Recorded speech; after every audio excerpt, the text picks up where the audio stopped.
So in this lecture, we are going to discuss about the cell coverage for signal and traffic. So it is the unit 2 only. So this is the about cell coverage and the signal coverage when there is a traffic. Cell coverage can be based on signal coverage or on traffic coverage. Cell coverage means the signal strength up to which we can receive the signal. Traffic coverage means how many number of subscribers the channels can be allotted. Signal coverage can be predicted by coverage prediction models and is usually applied to a startup system. So the signal coverage can be predicted by many prediction models. The task is to cover the whole area with the minimum number of cell sites because 100% cell coverage of an area is not possible. The cell sites must be engineered so that the holes are located in the no traffic locations.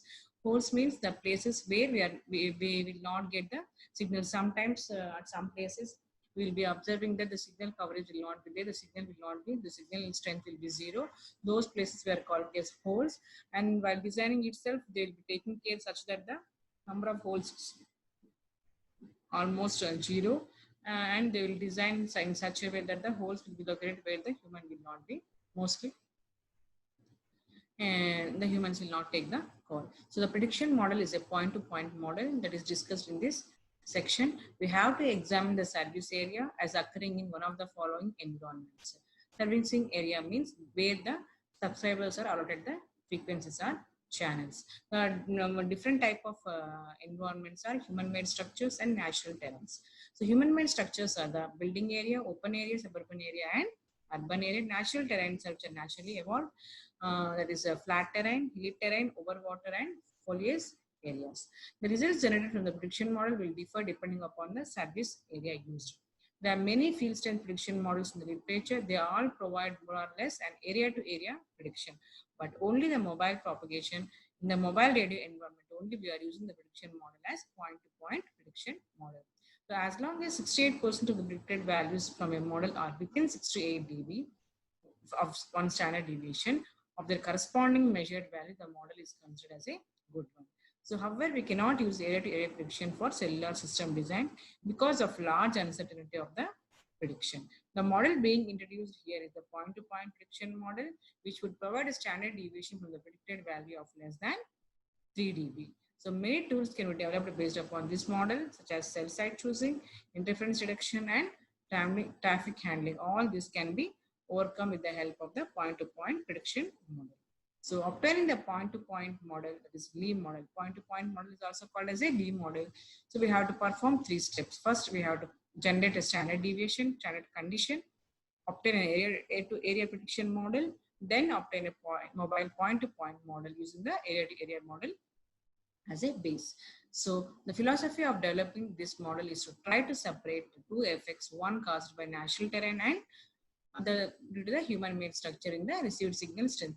These are some factors, standard conditions in these correction factors we have to apply separately on the base station and mobile unit. At base station, antenna height is 100 feet 30 meters means 20 log h1 dash by h1 is the correction factor. At the same time, at mobile unit, antenna height h2 will be 10 feet 10 log h2 dash by h2. The formulas will differ. We have to remember the standard conditions and correction factors. So obtaining an area-to-area prediction curves for human-made structures. The area-to-area prediction curves are different in different areas. In area-to-area prediction, all the areas are considered flat, even though the data may be obtained from non-flat areas. Why we are considering the flat is that the reason is area-to-area prediction is an average procedure. The standard deviation of the average value indicates the degree of terrain roughness. So coming to the effect of human-made structures, because the terrain configuration of each city is different and human-made structure of each city is also unique, we have to find a way to separate these two. The way to factor out the effect of terrain configuration from the man-made structures is to work out a way to obtain the path loss curve for the area as if the area were flat. So we'll assume all the areas as flat and we'll find out the path loss curve. The path loss curve obtained on virtually flat ground indicates the effect of signal loss due to the human-made structures. So we'll consider that average path loss, which is a combination of measurements from high spots and low spots. You can see here capital H is the high spots and capital L are the low spots. We will calculate at a 1 mile distance. We will calculate the average of high and low spots. Again at a 5 mile distance, we will calculate the average of low and high spots.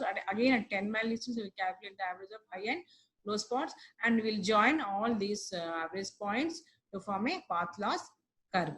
So the area to area prediction is obtained from the mean value of the measured data and is used for future predictions in that area. Okay.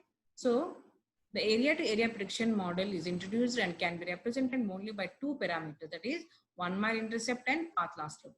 1 mile intercept means here you can see we have started the calculation of low and high spots from 1 mile only. So before that the signal strength will be very weak and we are not taking that distance into consideration for calculating the path loss slope. So the 1 mile intercept point is the power reached at a distance of 1 mile from the transmitter. There are two general approaches to find the values of the two parameters experimentally. So if you take the here, you can see these are the path loss curves for different cities. This is for Philadelphia and this is for Tokyo, this is for New York, this is for Newark, suburban, open area. You can see for free space. It is 20 dB per decade. It is always 20 dB per decade for the free space.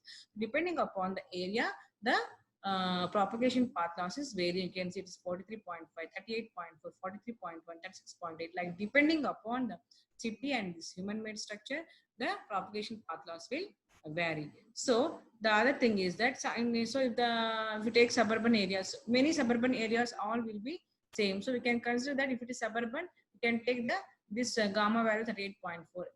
So like that we can go. If the city is totally different and we cannot compare the other cities, means we can practically calculate the effective antenna height gain, and then we can from 1 mile to 10 miles we can take some 3 to 4, 5 to low and high spots. We can take the average and we can join the path loss curve. We will get the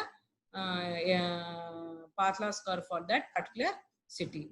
So for example, you can see here, this is the path loss curve slopes for 3 different structured cities. So you can see here the antenna is very close to the buildings in the city, and here it is somewhat, and buildings are, some buildings are close, some are far. Here all the buildings are very far. You can see depending upon the alignment, density of the buildings, space between the buildings and antenna location, all these, the gamma value is different. It is here less than 40 dB, here it is greater than 40 dB, and it is here almost is equal to 40 dB per decade. So the area to area prediction model can be found by calculating the mean of the low and high spots and joining all the means from 1 mile to 10 mile distance. Thank you.